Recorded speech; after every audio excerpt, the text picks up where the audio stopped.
I think we're under the impression sometimes that dedication to God in particular ways are required, and they are not. Not everyone is called to certain particular types of dedications to God. And this one in Numbers chapter 6 is not for everyone. It is not for everyone. I think particular people are called to particular levels of dedication. The Levitical priesthood is one of those levels. This one is beyond that level, the way I see it. Doesn't mean the way I see it is the absolute right way to see it. That's the reason why I always say, study to show yourself approved. But this particular level of dedication takes dedicating yourself to hear from God and a certain level of abstinence. It's the Nazarite dedication, if it's to be called the Nazarite dedication. It can be called something else, but it's dedication for Nazarites. It is not a tribe. I think certain people think they're tribes. It's not a tribe. It is a way of being. It has a purpose. When it says, speak to the children of Israel, speak unto the children of Israel, and say unto them, when either man or woman shall separate, to vow a vow of a Nazarite to separate unto the Lord, the implication is when. Either man or woman shall separate. When means that there's a point when they do not. And this is not a calling for every child of Israel.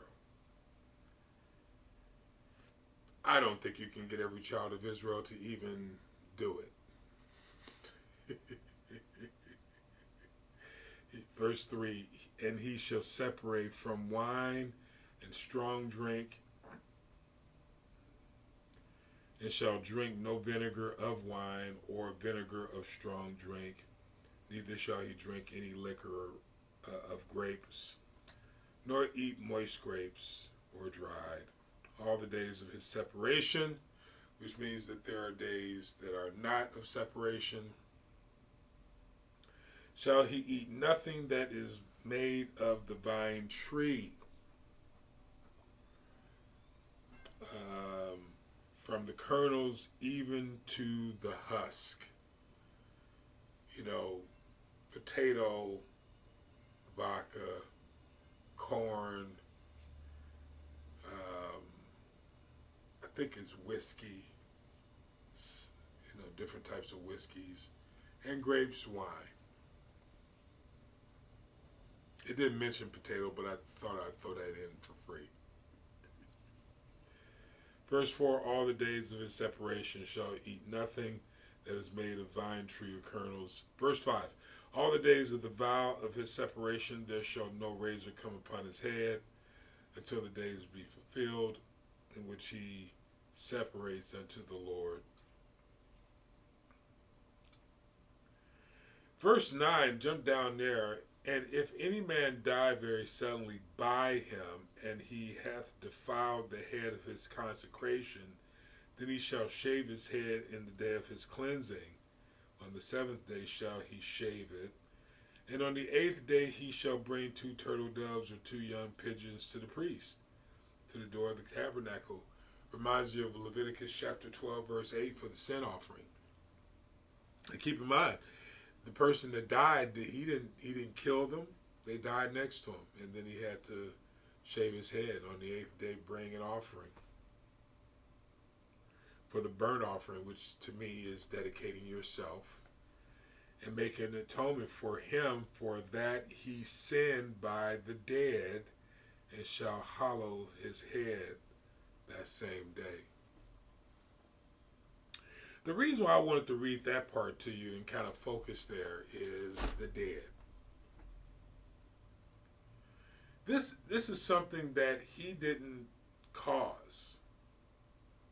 Speaking about the dedication.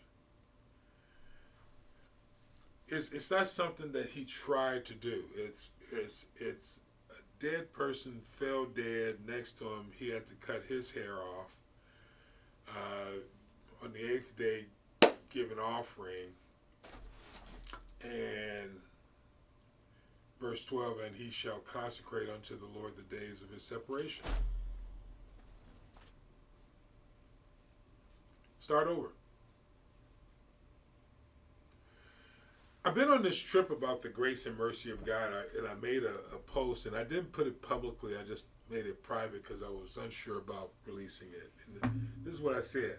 I said, to us, God has given us the grace and mercy of God, and for us not to give grace and mercy to others is the height of hypocrisy, something to that degree. We now live in a world where, a world system where we elevate those people who are negative and speak harsh against other people in our politics, in our religion, in our movies, in our music.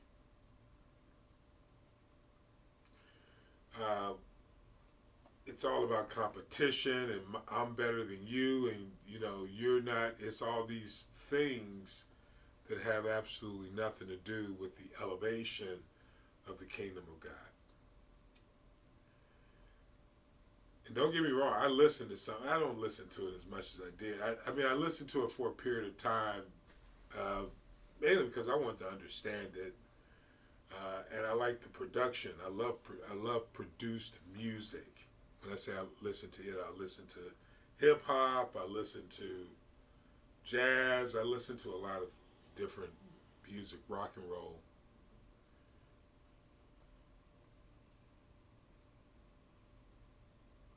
And then I listen to politicians, and I listen to how they degrade each other. It doesn't matter what side, whether they're Republican, Democrat, or what have you, or even independent. They just degrade each other. It's like one-upsmanship. The Republican will say something crazy, and then the Democrat will call them crazy, which probably is crazy, but then the Republican will call the Democrat crazy, and then the independent will get in the middle and say, this is unfruitful, but yeah, he's crazy, and she, all this other stuff. What I've been waiting to hear is someone does something crazy and we just ignore them and just promote something that's kingdom of God. Don't even address them. Just keep doing good. And then some people may say, yeah, but that doesn't work. Yeah, but if you're dedicated,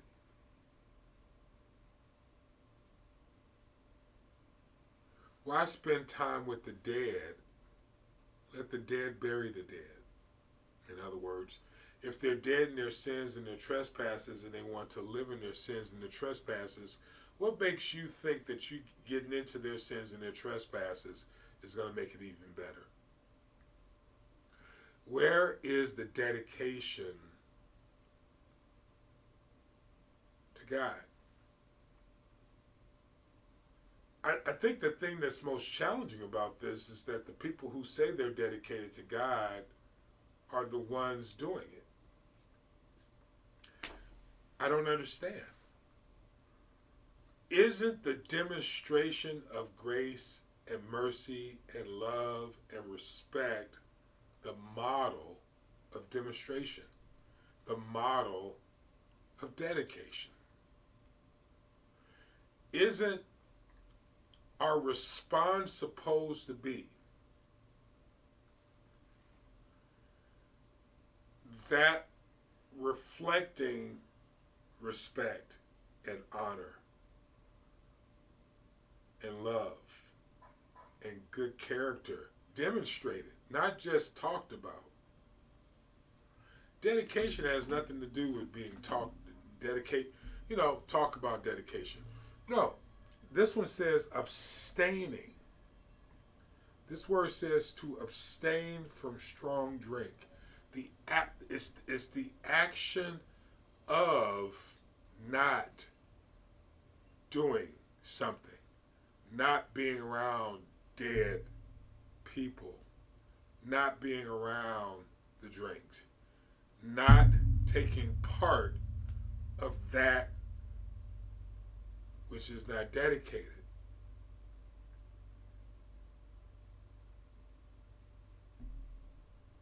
We talk about how things should be, but don't realize today is the day of salvation. Today is the day to make the decision to live the way we say we want it to be.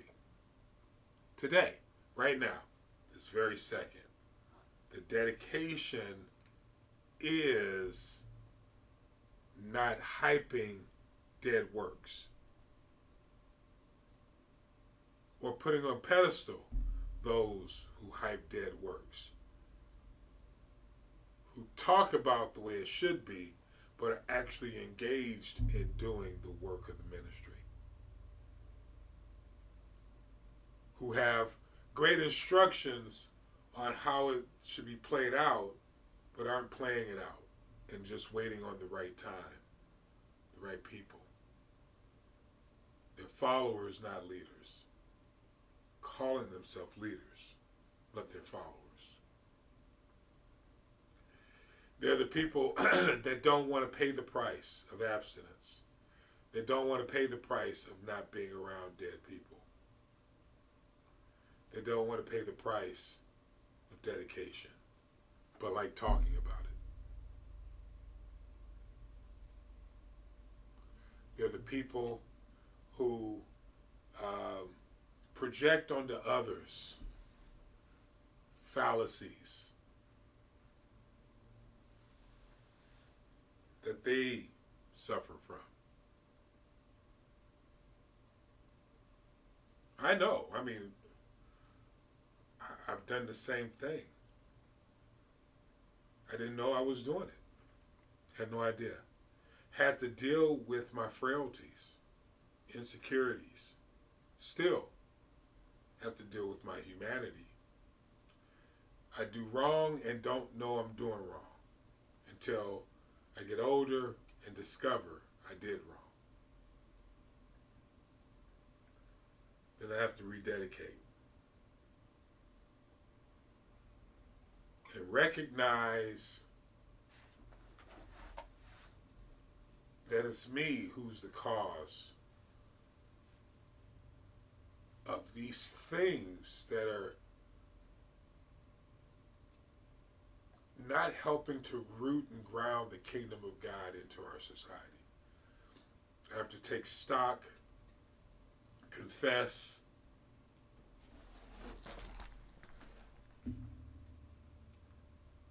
and in verse 12, and he shall consecrate unto the Lord the days of his separation, and shall bring a lamb of the first year for a trespass offering. But the days that were before shall be lost, because the separation was defiled. And this the law of the Nazarite.